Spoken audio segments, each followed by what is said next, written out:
Budget தாக்கல் குறித்து மத்திய நிதியமைச்சர் நிர்மலா சீதாராமன் பேசி வருகிறார். நேரலையில் பார்க்கலாம். I've just given probably just a feeler on what capacities we are talking about, whether it is establishing of labs, whether it is establishing of National Institute of Virology, or whether it is looking at the blocks where you need critical care centers, or whether you're looking at testing labs.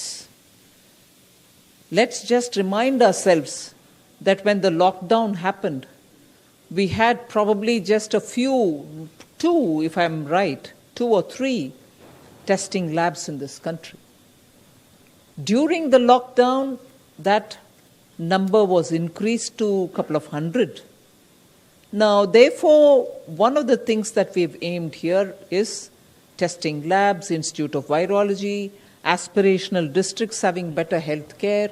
So, infrastructure spend for health has gone down to the level of planning for the block level requirements, aspirational district level requirements, state level requirements, and national institute level requirements. So, 2 features when I said are one in general spending on infrastructure, for which there is a 37% increase in the budget. 5,45,000 crores is what we are giving for this year. And health, it was also something which received something like 94,000 crores in BE of this year, has gone to 223 lakh crores. So you find big numbers in health, big numbers in infrastructure. But this doesn't really mean that we've ignored agriculture, where there too we have placed emphasis. I've increased, as I read it out in the budget, the allocation for NABARD for being able to send more credit through to the farmers. Agricultural infrastructure development cess is something which we are bringing in without on any one single item wherein we are putting the cess, the end consumer paying more than what he is paying today. It is just a restructuring we've done, for instance, of the basic customs duty, where it was, let us say, 12%, we brought it down to 7% and added possibly only 3% on the infrastructure development cess. End of the day, the consumer has ended up paying that much only or less. In no category has he ended up paying more after the agricultural infrastructure development cess. That we have done only because we wanted to be sure that in order to improve agricultural infrastructure, we have a dedicated amount coming out of the budget, rather than that going into the consolidated fund. It might still go, but we know what has got to be used for agricultural infrastructure. So if these are the kinds of things broadly we've done, equally important is the reform that we're bringing in the financial sectors. Disinvestment to continue, LIC to have IPO, insurance sector to have more in terms of opening up for 74% for FDI. These are very clearly steps, progressive steps in financial sector. Other than that, one major cry of all the banks have been the NPAs, for which we have been repeatedly giving capital infusion.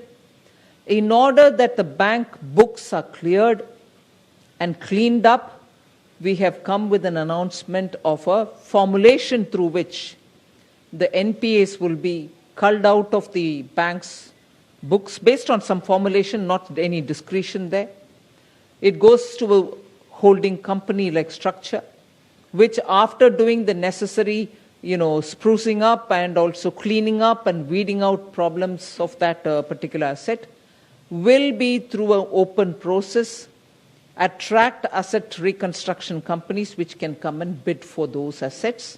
Even at that stage, after some haircut, obviously, banks will get some money back to those NPAs, for which they only kept provisioning for the NPA, but didn't have the wherewithal to dispose them of legitimately. So we are giving that comfort to the banks. and also for funding the infrastructural requirements, a development finance institution is being brought in.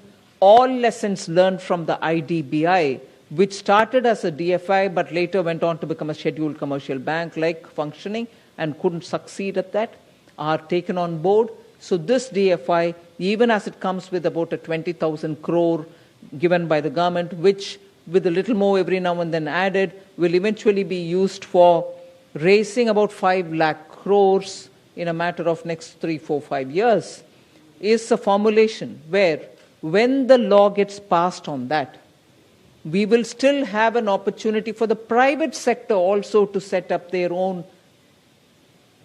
development finance institution. So this country is not going to be, the needs of this country are such that just one development financial institution which is set up by the government will be adequately meeting up with the demand requirements. No, and therefore we see a future for a DFI which is partly funded by the government and raises capital from the market, is also competing with private sector DFIs. Largely this much, but very quickly I'll move over to talking about how we have not lost the opportunity to clean up government's own books. I had started it in July 2019-20, continued it in February 20, and even now we have made accounts more transparent. Nothing is pushed under the carpet. You're showing clearly where's the money going. Money given to FCI is also brought on board. So accounting of government expenditure and revenue statements are all now lots more transparent and open, and absolutely upfront stated the fiscal deficit, where everybody was advising, and rightly because everyone had concern that the economy should revive, advising us, please spend more.